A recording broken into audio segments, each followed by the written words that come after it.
नमस्कार।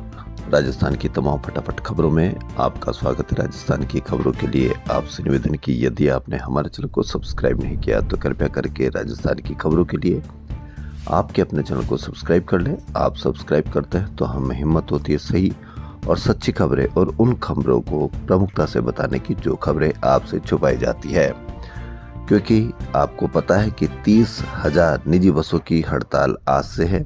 लेकिन आपको खबर बताई गई होगी दूसरी खबर, लेकिन परेशानी आपको किससे होगी, बसों की हड़ताल से या दूसरी खबरों से? तो क्या है आज की वो बड़ी खबरें? आरटीओ अधिकारियों की कार्रवाई के विरोध में राजस्थान के निजी बस ऑपरेटरों ने सोमवार रात 12 बजे से हड़ताल की घोषणा की है। इस दौरान 30,000 बसें नहीं चलेगी। हड़ताल से 25 लाख यात्री प्रभावित होंगे। ऑपरेटरों का कहना है कि अजमेर में प्रधानमंत्री की रैली के लिए भी बसें नहीं देंगे। All Rajasthan contract carriage bus operator association के अध्यक्ष राजेंद्र शर्मा और महासचिव प्रवीण अग्रवाल ने बताया कि परिवहन विभाग निजी बसों के खिलाफ मनमाने ढंग से चालान, जुर्माना और सीज की कार्रवाई कर रहा है, लेकिन कहीं पर भी इसकी कोई खबर नहीं कि 30,000 बसों की हड़ताल पर भी आप पर क्या असर या क्या फर्क पड़ेगा, क्योंकि मीडिया किसी दूसरी ही खबरों को प्रमुखता दे रहा है। सुप्रीम कोर्ट ने सांगानेर और प्रतापनगर के क्षेत्र में बसी 86 कॉलोनियों को अवैध ठहराया है। इनमें रहने वाले लोगों ने हाउसिंग बोर्ड और सरकार के खिलाफ मोर्चा खोल दिया। लोगों ने सभी कॉलोनियों को नियमन करने की मांग को लेकर रविवार को प्रतापनगर पन्नाधाय सर्किल स्थित शिवम मैरिज गार्डन में नियमन के लिए संघर्ष समिति के नेतृत्व में आम सभा की। यानी 86 कॉलोनियों के लोग सड़कों पर उतरे। कितनी खबर, कितनी कवरेज, कितनी दुखदायी खबरें, कितनी दर्दनाक खबरें, लेकिन कहीं पर भी कोई खबर नहीं, कहीं पर भी कोई चर्चा नहीं।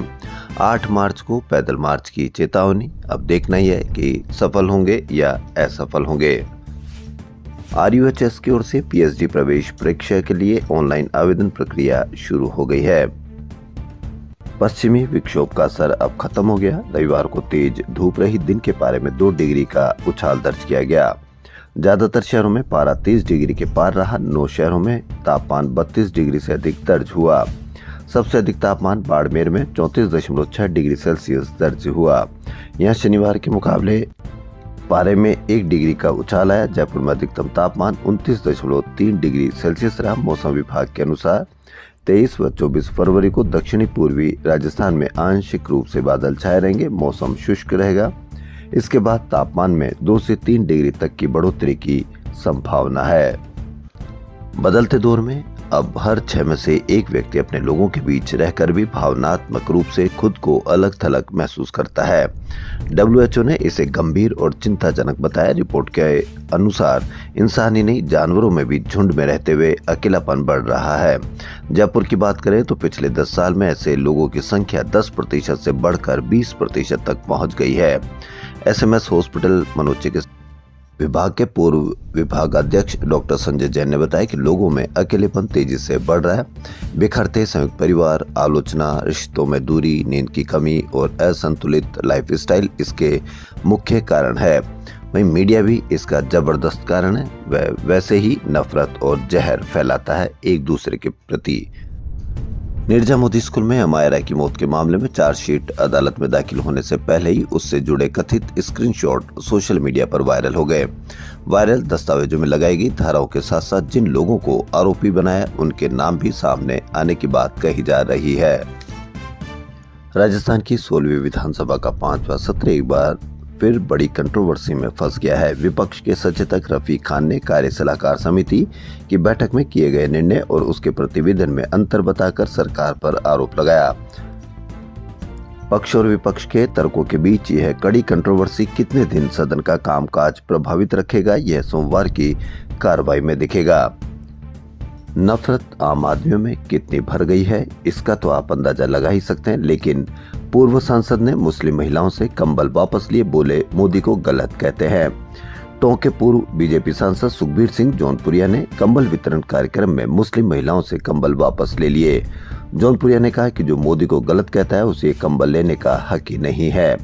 पूर्व सांसद कंबल बांट रहे थे, तभी एक महिला से उसका नाम पूछा। सकुरान खान सुनते ही भड़क गए, कहा हट एक तरफ कंबल यहीं छोड़ दो। मामला निवाई क्षेत्र के करेड़ा बुजुर्ग गांव में स्थित सीताराम मंदिर परिसर में रविवार दोपहर 3:30 बजे का है। महिलाओं का कहना है कि पूर्व सांसद ने पहले उन्हें कंबल दे दिया, जब पता चला कि वह मुस्लिम है तो कंबल वापस ले लिया। वहीं जौनपुरिया ने कहा कि ये मेरा पर्सनल कार्यक्रम था, सरकारी स्कीम नहीं थी। क्या मुस्लिम वोट लेना भी उतना ही अपराध है जितना कंबल बांटना? इस पर भी आप अवश्य कमेंट करके बताएं। शहर में महिलाओं की सुरक्षा का दावा करने वाली पुलिस की पोल उस समय खुल गई जब खुद उसकी ही एक महिला आरपीएस अधिकारी के साथ छेड़छाड़ और अभद्र इशारे करने की वारदात हुई। रविवार को अपनी कार में सिविल ड्रेस में बैठकर जा रही पुलिस अफसर के साथ ऐसा हुआ। कार में वह अपने बच्चे को फीडिंग करवा रही थी। कार ट्रैफिक लाइट पर रुकी थी। इसी दौरान पास में सिटी बस आकर रुकी। उसमें बैठा एक व्यक्ति उनकी तरफ अश्लील इशारे करने लगा। व्यक्ति की हरकतें जारी रही तो अभद्रता का पता लगा। इस बीच सिग्नल ग्रीन हो गया और सिटी बस रवाना हो गई। महिला अफसर ने पीछा कर बस को रुकवाया और टोंक निवासी बशीर उर्फ गुलाब उर्फ रमजान को पकड़ लिया। रविवार का दिन जयपुर के हर उस शख्स के जहन में हमेशा के लिए यादगार लम्हा बन गया जब वह सूर्य किरण एरोबेटिक टीम के एयर शो और हवाई करतब के साक्षी बने। जल महल की पाल पर लोग आसमान से गुजरते हुए होक MK132 एयरक्राफ्ट की गर्जना और दहाड़ से रोमांचित हो उठे। 18 हवाई करतब में barrel roll loop, crosses, inverted flying, heart manoeuvre, DNA जैसे फॉर्मेशन दिखे। इसे टीम के deputy leader wing commander Tejeshwar Singh के नेतृत्व में बनाया गया।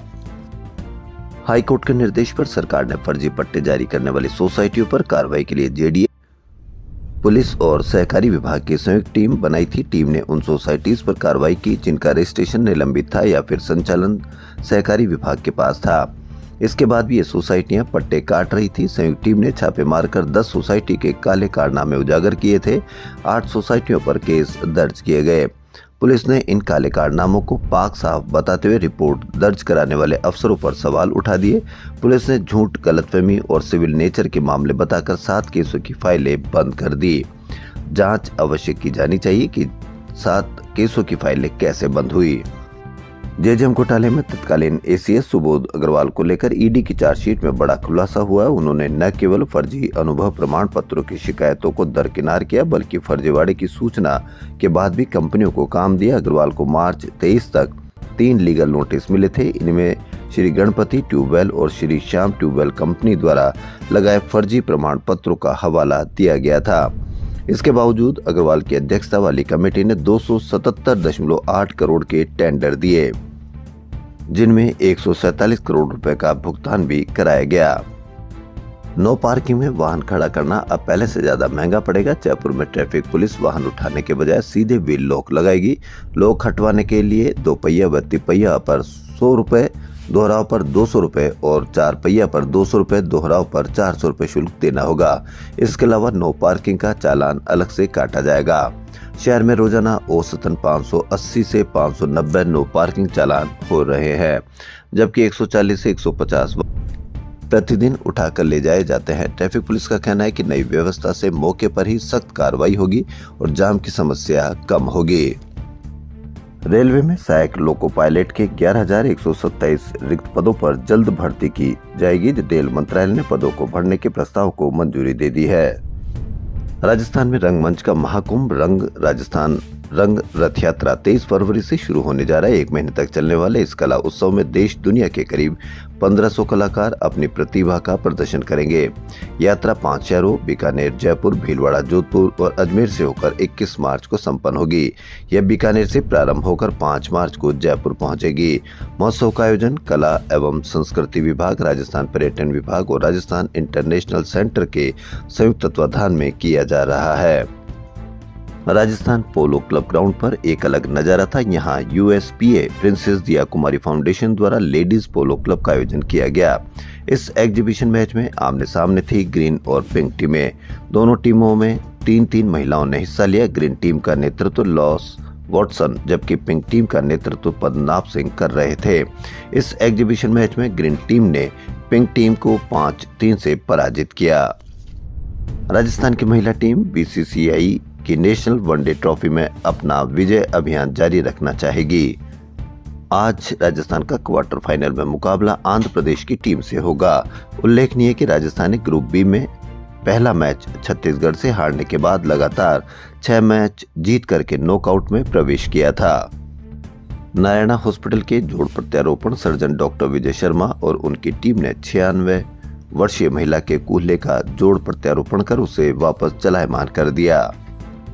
स्वर्ण और ब्राह्मण समाज की विभिन्न मांगों को लेकर सोमवार को कई संगठनों की ओर से विधानसभा के सामने धरना दिया जाएगा।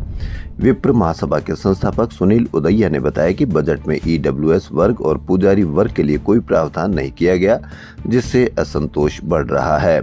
परशुराम सेना के अध्यक्ष अनिल चतुर्वेदी ने बताया कि उन्होंने सरकार और विधायकों को कई ज्ञापन दिए, लेकिन कोई भी कार्रवाई नहीं की गई।